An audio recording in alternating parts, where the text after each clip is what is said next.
Thank you.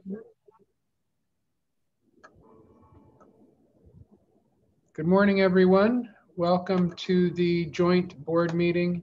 This is Wednesday, June 16th. I would like to call this meeting to order. Linda, could you please introduce the guests and call roll? Good morning, Mr. Knox. The meeting is being conducted as a virtual meeting, so I will do a roll call of the trustees to confirm attendance. I will start off with calling on the trustees that sit on the Board of Retirement and the Board of Investments. Mr. Knox? Present. Thank you. Mr. Santos? Here. Thank you. Mr. Kehoe? Mr. Kehoe? Present. Thank you. Mr. Bernstein? I'm here. Thank you. And now I will start on calling on the trustees who sit on the Board of Retirement. Ms. Gray? Good morning. Thank you. Mr. Oakham? Yes, I'm here. Thank you. Mr. Moore? Here. Thank you. Mr. Robbins? Okay. Mr. Harris? Here. Okay. Ms. Sabanta? Okay. Now I will call on the trustees who sit on the Board of Investments. Mr. Green? Mr. Green mentioned he might be a little late, Linda. Okay, thank you. Ms. Greenwood? I'm here. Thank you. Mr. Jones? Mr. Jones? Okay. Mr. Kelly? I am present. Thank you. Ms. Sanchez? Here. Okay. Staff participating in the meeting include the following: CEO Santos Craven, CIO John Grable, AEO JJ Popovich, Chief Counsel Stephen Rice, Senior Staff Counsel Johanna Fontenot, HR Division Manager Carly Otoya. Also, each division is presented by the division manager or his or her designee. Consultants participating in the meeting include Manny Abascal, George Milson, Rachel Bosley, and Bob Klausner. Trustees, if you have a comment or question on any item, please use the Zoom chat option to be placed in the queue, or you can contact me directly.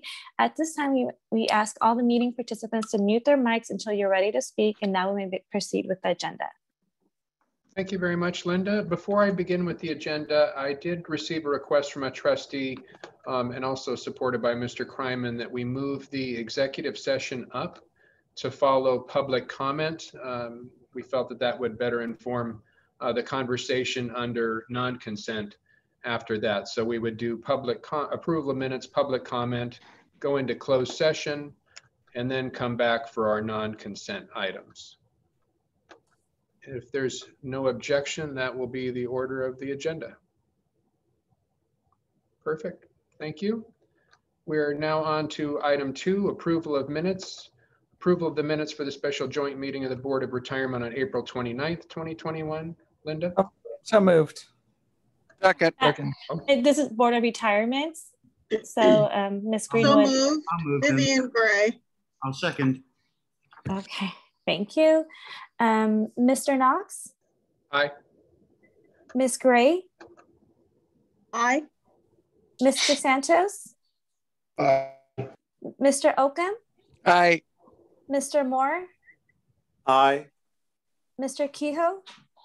Aye. Okay, Mr. Harris? Aye. Ms. Sabanta? Okay, Mr. Bernstein? Aye. Thank you. The motion passes unanimously. Mr. Green's not here. Okay, so for the, go ahead, Mr. Knox. So now we'll entertain a motion from the Board of Investments. I'll move the item. I'll second. Thank you. Mr. Santos? Aye. Thank you. Mr. Kehoe? Aye. Thank you. Ms. Greenwood? Aye. Thank you. Mr. Jones? Aye. Thank you. Mr. Bernstein? Aye. Thank you. Mr. Kelly? Yes. Thank you. Ms. Sanchez? Aye. Thank you. And Chair Knox? Aye. Thank you. Okay, so the motion passes unanimously. Thank you, Linda. We are on to public comment. Linda shared 2 written comments. I would please request that everyone read through those. And then I also note that we have several speakers who have signed up to address us this morning. Linda, could you call on each of them? Yes. So we will start off with Mrs. Amber Height.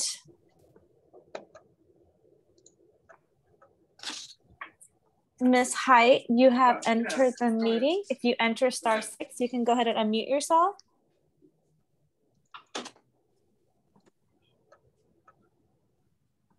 Ms. Height, if you can enter *6 to unmute yourself, please.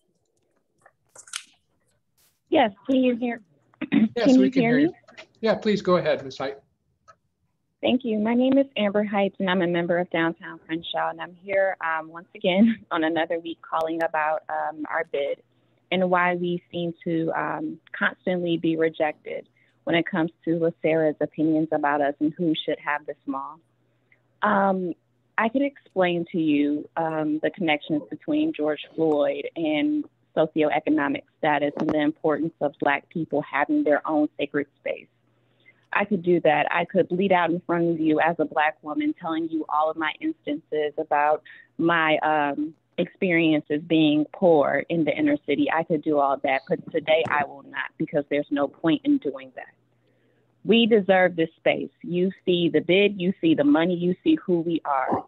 You see the developers who back us. You see every damn bit of this bid, and yet and still you choose to ignore us.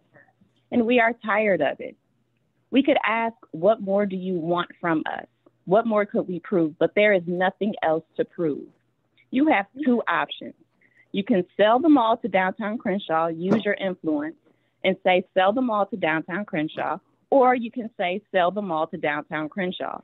There are no other options. Pick one. I don't care which one you pick. You will still arrive at the same result. We deserve this mall more than anyone else, and you know it. Sell the damn mall to Downtown Crenshaw.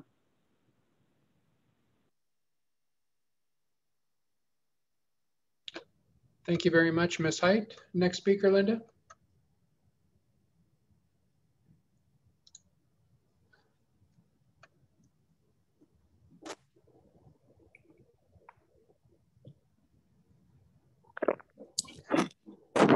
Next, Linda, we have Michael Ginn. Michael, you can go ahead and enter *6, and you may address the boards. You will have 3 minutes. You may begin now. Good morning, greetings and salutations. My name is Michael A. Gwynn, and first and foremost, I'm a member of the LACERA retirement. What word could I use? I'm part of LACERA at this point. Secondly, I'm also the president of the Association of Black Social Workers of Greater Los Angeles. And so I'm one of the supporters of Downtown Crenshaw and our efforts to buy the mall. And it brought to our attention that Mr. Schwartzman, at this point in time, and there's facts that you may or may not know, that currently he's a failed developer who has used a known track record of using unethical and inhumane practices that leave tenants no other option than to be wrongly evicted from their apartments. Number two, Mr. Schwartzman has no interest in protecting the tens of thousands of African Americans who make up the Crenshaw Historic Area, a thriving commerce center that it is today. He would rather replace the people with $1 million condos so gentrification can make the racial makeup of our community. Number three, he has demonstrated his disgusting attitude towards women and African Americans when he said, I hope she gets raped by 10 Black men in South Central in regards to a female opposing attorney. This is very shocking, very unsettling. This, among other problematic tendencies, that is shown very unsafe and unfit in redevelopment in anything in our community. That being case number BC 296143. Number four, why does LACERA continue to ignore the legitimacy of Downtown Crenshaw's more competitive bid? Why does our unapologetic African Americanness seem to bother him so much when it comes to transforming our community? And number five, and lastly, Downtown Crenshaw and thousands of supporters will, and I say will, not stand for it, we will drive out his total existence and his development towards this site, and we will drive him out like we did CIM and Live Work at this point in time. This is our moment, this is our time, this is our community, and we will not have it. Thank you. Thank you very much for your comments this morning, Mr. Gwynn. Next speaker, Bonnie or Linda? Next, sorry about that. I cannot get myself off mute. Next, we'll be calling on Mr. Donald Byers. Mr. Byers. Hi, can you hear me? Yes, we can hear you. Go ahead, Mr. Byers. Hi, good morning. My name is Donald Byers. I'm a member of Downtown Crenshaw Rising and a bunch of other local community organizations. I'm just calling in to support Downtown Crenshaw Rising's bid to purchase the Crenshaw Mall. I believe we are the best and most sophisticated and most reasonable, community organization that you could possibly have for this kind of project. We are not coming to this community to try to purchase everyone off in order to produce a bunch of deals that don't actually go through. So we would like for you to support the Downtown Crenshaw project, and that's about it. Thank you. Have a wonderful day. Bye-bye. Thank you, Mr. Byers. Next speaker, Linda. Okay, next we'll be calling on Greg Akili. Mr. Akili, please go ahead and start. Someone specifically put. Yes, my name's Akili. I'm with Black Lives Matter LA and the Fannie Lou Hamer Institute. And I've called in many times before to share and to speak about Downtown Crenshaw. Downtown Crenshaw has met all the requirements. We have our money is on the table, yet the pension fund still continues to go to outside developers. And in this case, going to an outside failed developer is even more insulting and degrading. David Schwartzman has failed. He has no history, relationship, or understanding of this community, but yet you still seek to bring in outsiders when the Downtown Crenshaw has done everything asked and everything required, and has involved the people in this community in planning, developing, and advancing a vision about what we would like to see.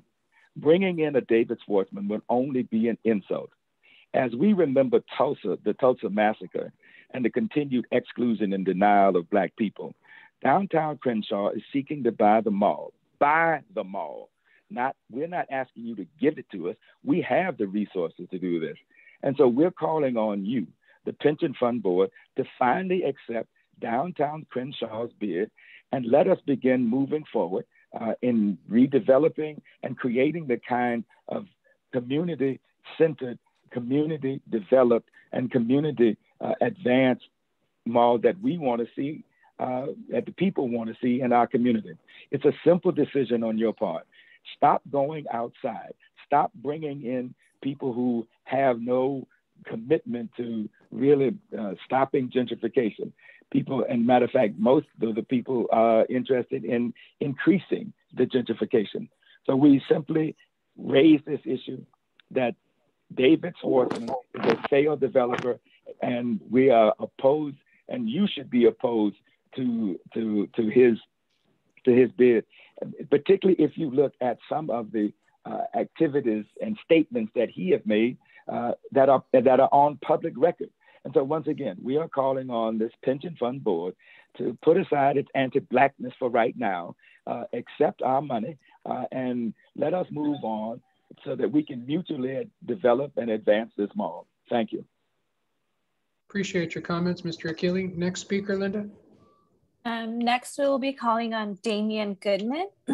Mr. Goodman, once you enter the room, please enter *6 to unmute yourself.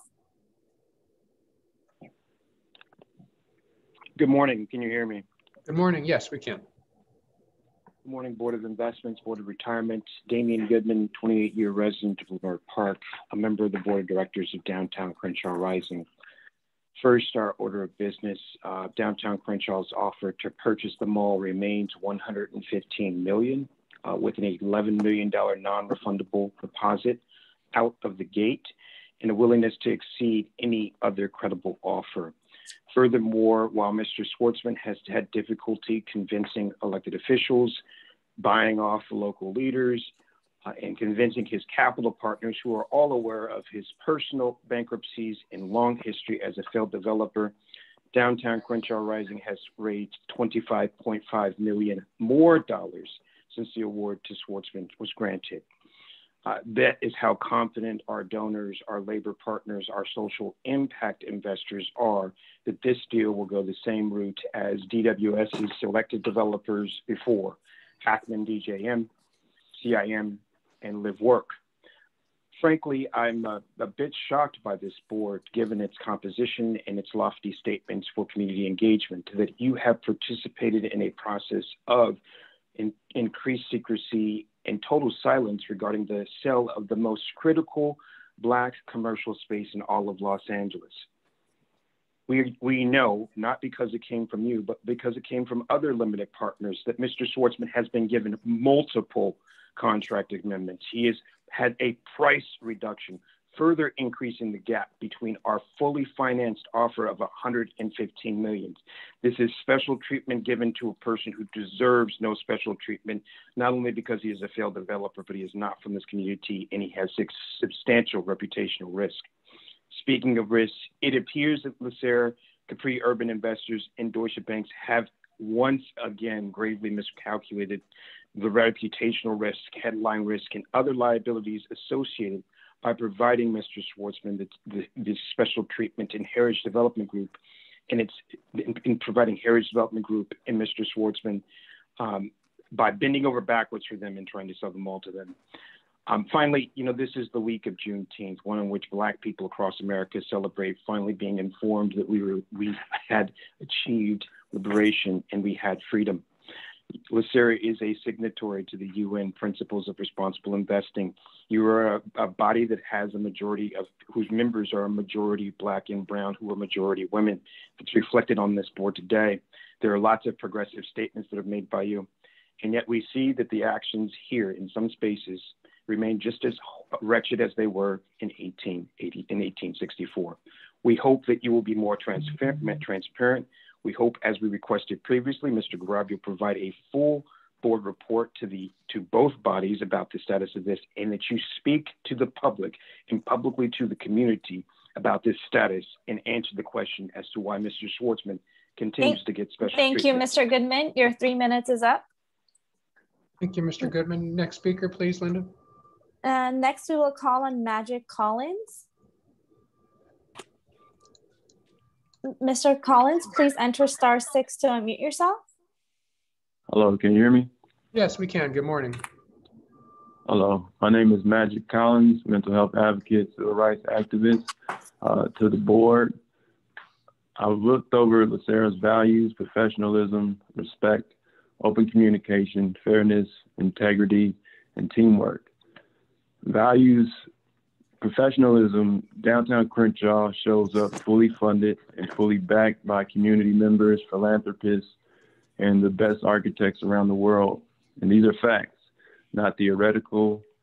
You can't get more professional than what Downtown Crenshaw has demonstrated.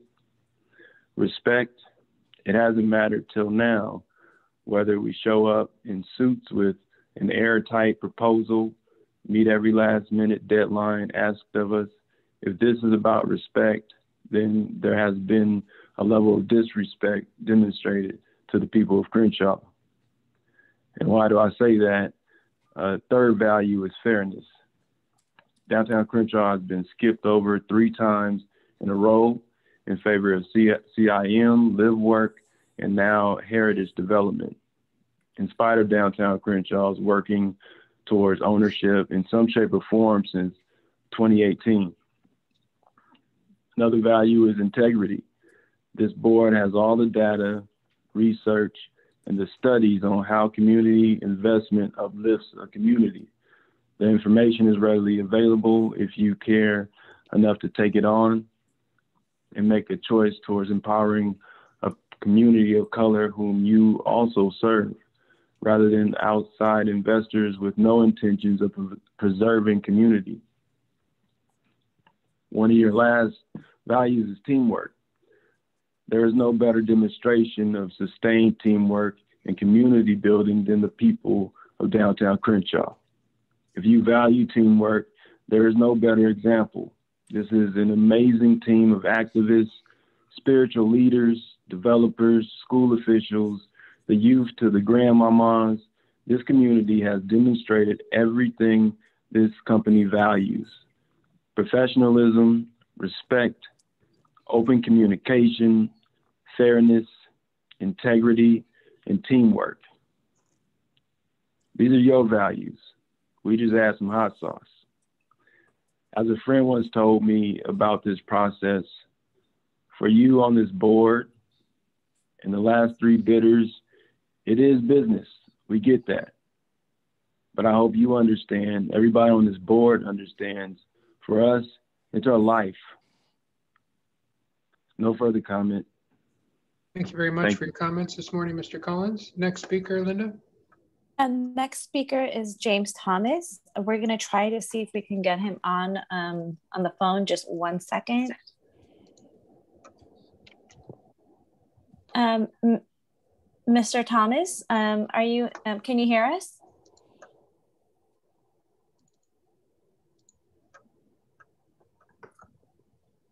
Mr. Thomas, can you enter *6 to unmute yourself? Yes, can you hear me now? Yes, we can. Go ahead. Yeah, I just wanted to make a really brief statement to highlight the seriousness of this is for our community in terms of the increased discrimination as it relates to business practices. Not long ago, there was a study by the Citigroup who highlighted the 4 areas of discrimination that has caused the GDP to have a deficit of $16 billion. The most glaring, or one of the 4, was in business development. Yeah, good job, Kim. There's nothing to worry about, but that's the only thing they have to do. Mr. Oakham, can you please mute your microphone? Thank you. I apologize. Please continue, Mr. Thomas. No problem. I hope I'll get my minutes back. I don't think my seconds back. I don't think I'll cut off though. If you need I have enough time. Sure. If you need to restart anything, feel free, but please continue. Yeah, I think I have enough time. And so this is probably the most glaring example of the discrimination that was highlighted in that Citigroup report. The community has come together and decided that we wanted to develop this mall. From its inception, this mall was supposed to be a community effort. And what we find to be most disheartening is the fact that it's not even going to people that we have bidded more. We think that we have a solid proposal, and it's not even being taken seriously. And especially as it relates to pension dollars, this just should not be. And the community is prepared to do whatever is necessary, even go to court. We are not going to allow this to happen, especially during this Black Lives Matter era that we're in now. A lot of what happens in our community is because we do not have or are not given the opportunity to develop businesses. And so we have been proactive in this, and we just want you all to make sure that you don't continue this cycle of discrimination against our community. That's all I have to say. Thank you very much for your comments this morning, Mr. Thomas. Linda, is there anyone else in the queue? That concludes public comment. Thank you very much. And I noticed in the interim, Linda, you also emailed another emailed correspondence to us, and I would request that everyone please review that. Okay, yes. Thank you. That concludes public comment. As we mentioned at the outset, we are going to move to executive session, item 7. Linda and Bonnie, I believe we need 3 minutes just to reset, and staff that are not participating will be moved to the waiting room. Yes, we need a couple of minutes, please. Perfect. Let's take 3 minutes and we're back at 9:26. Thank you.